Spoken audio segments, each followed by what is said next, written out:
नमस्कार। चलते चलते आज हम पहुँचे हैं जैसलमेर ज़िले में। जैसलमेर ज़िला प्रमुख अंजना मेघवाल से आज हम मुलाकात करेंगे। अधीक्षण अभियंता रूपाराम धनदेव की बेटी अंजना मेघवाल पहली बार यहाँ जिला प्रमुख बने। रूपाराम धनदेव खुद प्रदेश सचिव है कांग्रेस में। क्या है जैसलमेर की जन समस्याएं, इस सरकार में क्या स्थिति है यहाँ के गांवों की, इस पर बात करेंगे अंजना मेघवाल से। राजस्थान के चलते चलते कार्यक्रम में आज हमारे साथ जुड़े हैं जिला प्रमुख जैसलमेर अंजना मेघवाल। हम बात करेंगे अंजना जी से। नमस्कार अंजना जी। हाँ, नमस्ते। आज जनाक्रोश रैली निकाली गई है कांग्रेस की ओर से। आपके पिताजी रूपाराम धनदेव भी पूरी अपनी टीम के साथ वहां गए हैं। चुनाव लड़ेंगे वापस वो? जी बिल्कुल। आज यहाँ से हमारे जैसलमेर जिले से भी टीम यहाँ जो कार्यकर्ताओं में जो जोश उत्साह था उसके साथ पूरी काफ़ी 100 से ज़्यादा लोग यहाँ से जैसलमेर विधानसभा क्षेत्र से अपना प्रतिनिधित्व करने वहाँ पर दिल्ली गए जन आक्रोश रैली से। और वहाँ के भी जो समाचार मिले, बहुत उत्साह कांग्रेस के कार्यकर्ताओं में और जो पदाधिकारी उनमें दिखाई दे रहा था। और एक सफल रैली का आज आयोजन हो और मेरे पिताजी देश मिलेगा उसी के तहत वो चुनाव लड़ेंगे। आपके पिताजी ने कमान संभाली यहाँ कांग्रेस की और आपको भी राजनीति में ले, कभी सपना रहा राजनीति में आने का? बिल्कुल। कहीं ना कहीं एक जो परिवार, चाहे पीयर पक्ष में कहें या ससुराल पक्ष में कहें, एक सोशल वर्क करने की हमेशा माहौल मिला। उसके तहत जब भी सोचते थे सबसे बड़ा और अच्छा प्लेटफॉर्म माने तो राजनीति क्षेत्र है, जिसमें आप लोगों के लिए ज़्यादा से ज़्यादा मैक्सिमम कर सकते हैं। तो सपना था कहीं ना कहीं राजनीति में कभी एक अनुभव होने के बाद लोगों ने मिल के पिछले 3.5-4 साल में पार्टी को किस तरीके से मजबूती दी है? पार्टी की बात करें तो जैसा कि 2013 में विधानसभा चुनाव हुए, 2014 में लोकसभा चुनाव हुए और उसके बाद जब 2015 जनवरी में पंचायती राज चुनाव हुए, तो सबसे बड़ी बात तो यहाँ कि जो पंचायती राज एक तरफा कांग्रेस जिला प्रमुख बनने का सौभाग्य प्राप्त हुआ। और हमारे जो 3 यहाँ पंचायत समितियाँ हैं, तीनों प्रधान हमारे न केवल कांग्रेस पार्टी के बने बल्कि एक पंचायत समिति में काफ़ी सालों के बाद पहली बार कांग्रेस का निर्विरोध, वहाँ हम पहले से भी ज़्यादा अंतर से, जहाँ हम 2800 वोटों से पहले जीते थे 62% पोलिंग पे, वहीं 50% पोलिंग पे हम लगभग 3300 से ज़्यादा वोटों से। और जो बीजेपी के पास थी पंचायत समिति जैसलमेर एक ब्लॉक मेंबर की सीट, उसको हमने एक रिकॉर्ड मार्जिन से, जो कि क्योंकि वो पूर्व में बीजेपी के पास थी, उसी सीट को हमने कांग्रेस के कैंडिडेट ने 700 से भी अधिक वोट प्राप्त करके जीत हासिल की। तो ये दिखाता है कि पार्टी पे जो अभी गत 3 वर्षों से जो भी चुनाव हुए हैं जिले में, उसमें कांग्रेस ने जीत हासिल की है। साथ ही इसी दौरान जो नगर पालिका पोखरण में जो चुनाव हुए, उसमें भी कांग्रेस का ही अध्यक्ष चुना गया। तो ये सारे उदाहरण है 3 साल में तो एक तरफा कांग्रेस के ही, चाहे वो कोई उपचुनाव हुए हो, पंचायती राज चुनाव, नगर निकाय चुनाव हो, 3 साल से कंटिन्यू जीत हासिल हुई है। राजस्थान विधानसभा चुनाव की बात करें, यहाँ भी अपन बात करें विधानसभा चुनाव में, यहाँ पर जो दो विधानसभा है, वहाँ पर बीजेपी के विधायक आए, फिर जो लोकसभा में भी बीजेपी से आए। लेकिन जो उनमें जो घमंड कहें या एक अहंकार, कांग्रेस मुक्त बात करने, कार्य नहीं करना, उन्होंने एक माहौल निर्माण को कई बार 100 बार बोलकर और जो जनता के बीच में वो झूठ रखा। कई जैसे अपन सब आजकल हर कोई, आप मीडिया भी बता रहे हैं, कई जैसे करोड़ों के हम रोजगार मुहैया कराएंगे या हम ये करेंगे वो करेंगे, जो भी वादे किए उसमें वो विफल हुई। उसी का कारण है कि जो ये रिजल्ट रहा, तो वो जनता को समझने में काम कहा जा रहा है कि चाहे स्वच्छ भारत मिशन हो या प्रधानमंत्री आवास योजनाएं जैसी है, और राजस्थान में भामाशाह योजना की जहां बात की जा रही है, तो कि इनसे काफ़ी बदलाव हुए हैं। यहाँ पे किस तरह के सबसे बड़ी बात है कि जो उनके 4 साल का कार्यकाल रहा, अगर स्टेट गवर्नमेंट का अपना देखें, सबसे पहली बात है डेवलपमेंट तो हर गवर्नमेंट यही चाहती है। पूर्व में भी जो कांग्रेस की सरकारें रही उन्होंने भी हमेशा प्रयासरत रहे। जो यहाँ की मूलभूत समस्या है, जैसे कि आप जानते हो कि हमारा 38,000 वर्ग किलोमीटर पे जिला फैला हुआ है, दूर दराज गांव ढाणियों में लोग यहाँ रहते हैं। अगर यहाँ मनुष्य की तुलना में 5 गुना पशुधन है, मवेशी पालक ज़्यादा है। आज ये सिस्टम है कि जो पूर्ववर्ती सरकारों ने जो सिस्टम बना रखा था पानी का, वही फेल कर दिया है। योजनाओं की तो मैं बाद में बात करूँगी। चाहे अपन बात करें तो कि आज जैसलमेर जिला अकालग्रस्त घोषित है, 600 से अधिक गांव ढाणियाँ अकालग्रस्त घोषित है। और आज की तारीख ये है कि अगर अपने फील्ड में चले जाएँ तो कई ट्यूबवेल्स ख़राब पड़े हैं कई दिनों से, और कई जो अगर पाइपलाइन टूट गई है या छोटे मोटे कोई जो चाहिए उनके इक्विपमेंट, चाहे वो जॉइंट, नट, वॉल्ट, ये सामग्री मुहैया नहीं हो रही है। दूसरी बात, जो पंप सेट्स होते हैं ट्यूबवेल ख़राब होने के बाद, वो इस कंडीशन में है कि उसको 3 बार लाते हैं, ले जाते हैं। लगभग एक ट्यूबवेल खराब सही करने में कायदा ये कि 3 दिन में होना चाहिए, जो इनके 20-20 दिन तक भी सही नहीं होता। उसमें हर पानी की जगह हर मोर्चे पे फेल है। 1 अप्रैल से अकालग्रस्त जिला घोषित होते हैं हमारे यहाँ से जो जल परिवहन टैंकर स्टार्ट होने चाहिए, उसकी भी इतनी मीटिंग्स होने के बाद भी आज तक टैंकरों का गवर्नमेंट ने भुगतान नहीं करने के कारण यहाँ जैसलमेर जिले में पीएचडी विभाग को डीजल तक मुहैया नहीं हो रहा है। ये सबसे बड़ी हर मीटिंग में आ चुका है। इवन आप किसी भी मीटिंग की प्रोसीडिंग उठा के देख के मैं बता सकती हूँ। और उसका मतलब आज ये अगर कोई 20 दिन ट्यूबवेल ख़राब हो जाए तो यहाँ पीएचडी विभाग 1 टैंकर भेजने की स्थिति में नहीं है। लोग 30 साल पहले जाके रात को जाके जो यहाँ ऊँटों पे पखाले होती थी और चरसियों से पानी निकाल के ला रहे हैं। ये कंडीशन पे वापस इस गवर्नमेंट ने लेके आ गया।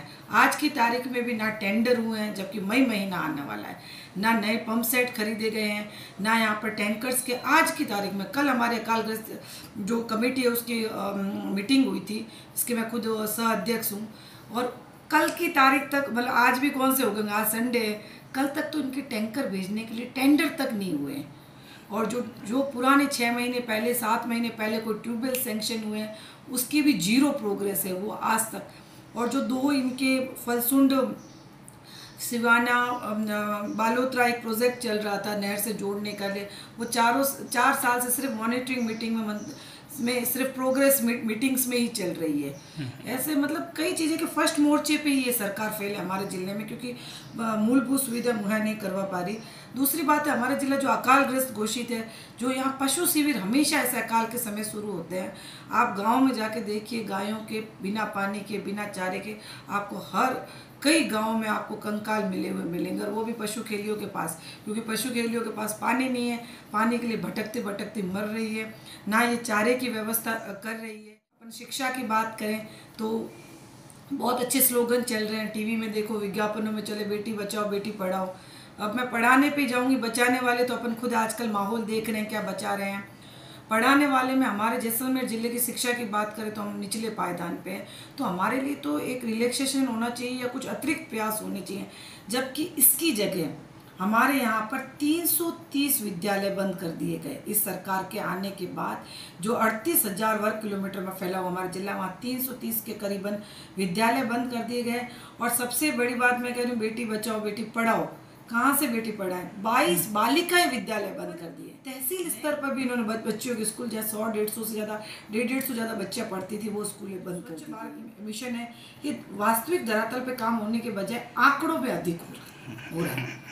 दूसरी बात, जो अपन PMY जो प्रधानमंत्री आवास की बात करते हैं, सिर्फ नाम परिवर्तित हुआ है, इसमें भी टारगेट दे रहे हैं, वो टारगेट्स पूरे समय पर हो नहीं रहे हैं। पहले तो स्टार्टिंग में तो टारगेट से लेट करना, क्योंकि इनकी आदत है कि इस सरकार की पता नहीं नाम में इनको क्या है, हर चीज़ का नाम परिवर्तित पहले करती है, उसमें 1 साल लगा देती है, फिर टारगेट शुरू करती है, फिर अधिकारियों कर्मचारियों पे दबाव बनाती है। हाल ही में अब जैसे चुनाव आ रहे हैं, अब कह रहे हैं कि भाई अब बनेगा कोई, अगर कोई भी टारगेट्स है, फिर वो चाहते हैं कि कोई चमत्कार हो जाए और टारगेट्स हमारे पूरे हो जाए, और अधिकारी कर्मचारियों को भी इसके लिए अलग तरह से परेशान किया जाता है। और टारगेट जो इनके हैं ये आंकड़ों में ज़्यादा दिखाए जा रहे हैं। आप कांग्रेस के जिला प्रमुख है, तो जानबूझकर यहाँ पे जो है योजनाओं का पैसा सेंक्शन करने का हो, चाहे मूलभूत सुविधाएं प्रदान करने में है, जो सरकार कहीं अड़ंगे लगा रही है? अ, बिल्कुल ऐसी कई योजनाएं हैं। मुझे इसमें स्टार्टिंग से इसमें कई दिक्कतों का सामना करना पड़ा। जैसा आप कह रहे हैं, जो हमारा खुद का जो पंचायती राज का फंड आता है, तो वो 2 साल तक उसकी स्वीकृतियाँ जारी नहीं की। उसके लिए मुझे जयपुर के चक्कर लगवाने पड़े, हर प्लेटफॉर्म पे बोलना पड़ा, तब जाके लगभग पूरे 2 साल के बाद वो पहली बार फंड खर्च हुआ। क्योंकि सरकार को ये सोचना चाहिए, अगर फंड खर्च होगा तो उस जिले के, उस एरिया के गांव डाणी आम जनता के लिए ही खर्च होगा। अभी भी हमारे पास ऐसा करोड़ों के जो फंड है, दो चीज़ें हैं। एक तो हमारे कटौती कर दी गई बजट में, सबसे मूल, लेकिन जो हमारे पास फंड पड़ा है उसको भी हमारे पास अभी पड़ा है, जिसकी मैं चेयरमैन हूँ। उसके बावजूद भी जो सत्ता पक्ष के जो आज फंड जो कि एज इट पड़ा है, जबकि हमारे बच्चे स्कूलों के ग्राम पंचायत मुख्यालय पे स्कूलें तो क्रमोन्नत करवा दी, लेकिन वहाँ पर कोई ना एक्स्ट्रा फंड दे के, कोई क्लासरूम के लिए कोई एक्स्ट्रा फंड नहीं आया। और हमारे पास फंड पड़ा है लेकिन उसको खर्च नहीं। मुझे पता होता है लेकिन विभाग को नहीं पता है कि ट्यूबवेल्स कहाँ खराब है।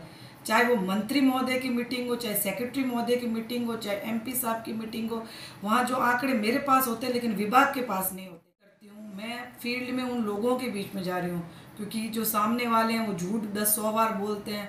हम तो चाहते हैं कि हम जाके उन्हीं लोगों के बीच में एक बार सच उनके सामने रखें। तो मैं हर चाहे हमारी रात्रि चौपाल लगती हो, चाहे हमारे पंचायत शिविर, न्याय आपके जो भी गवर्नमेंट की ऐसी जहाँ मीटिंग होती है हर ग्राम पंचायत में, मैं खुद वहाँ जाती हूँ। उनको जो भी प्रॉब्लम है उनको हम पॉइंट वाइज जो भी डिस्कस करते हैं कि भाई क्या हमारे हाथ में है। क्योंकि मैं ये नहीं, इस पे विश्वास नहीं करती कि हमारे गवर्नमेंट नहीं, हम नहीं कर सकते। क्योंकि कुछ ऐसी जो हमारे हाथ में, जो डिस्ट्रिक्ट लेवल पे है, जैसा पंचायती राज का सिस्टम जो हमारे डिस्ट्रिक्ट लेवल पे हमारे हाथ में, उसमें हम रिलीफ देते हैं। और जो हमारे हाथ में नहीं है, दूसरों के हाथ में है, हम उनको बिल्कुल बताते हैं। और उसके लिए भी जैसा मैं कह रही हूँ कि आज पंचायती राज की योजनाओं को छोड़ के आज तो मैं सिर्फ पानी के लिए, जिले के लिए संघर्ष कर रही हूँ। क्योंकि सबसे बड़ी अभी चीज़ें तो वो सब लोग जानते हैं, विभाग से पहले भी, सत्ता पक्ष वालों से भी पहले वो ये उम्मीद करते हैं कि ये करें नहीं करें, इन्होंने तो अब ऊपर या क्या कहते हैं कि इनके तो कुछ भरोसा नहीं है, आप चाहो तो कर सकते हो। और हम उसके लिए बिल्कुल प्रयास ऊपर तक करते हैं, नीचे से लेके जहाँ भी जो जनता की बात है, चाहे ऐसी जो भी प्रॉब्लम होती है हमारे डिस्ट्रिक्ट लेवल में हमारे हाथ में, उसमें हम कभी भी जनता को भाई ये नहीं सोचने को देते कि भाई ये चाहते हैं और कर नहीं रहे हैं या कर नहीं पा रहे हैं, ऐसा माहौल नहीं है। 10-15 दिन से जिला प्रमुख जी काफ़ी सक्रिय हो गए हैं और पूरे दिन भर फील्ड में घूम रहे हैं, लेकिन पहले ऐसा नहीं था। अच्छा, ये तो ऐसा इम्पॉसिबल है, क्योंकि मैं तो जीतते ही मैंने कोशिश की कि जीतते 3-4 महीनों में, 4-5 महीनों में सब बार एक बार हर जो मेरे 140 ग्राम पंचायत मुख्यालय लगते हैं वहाँ सब जगह मैं जाके आई।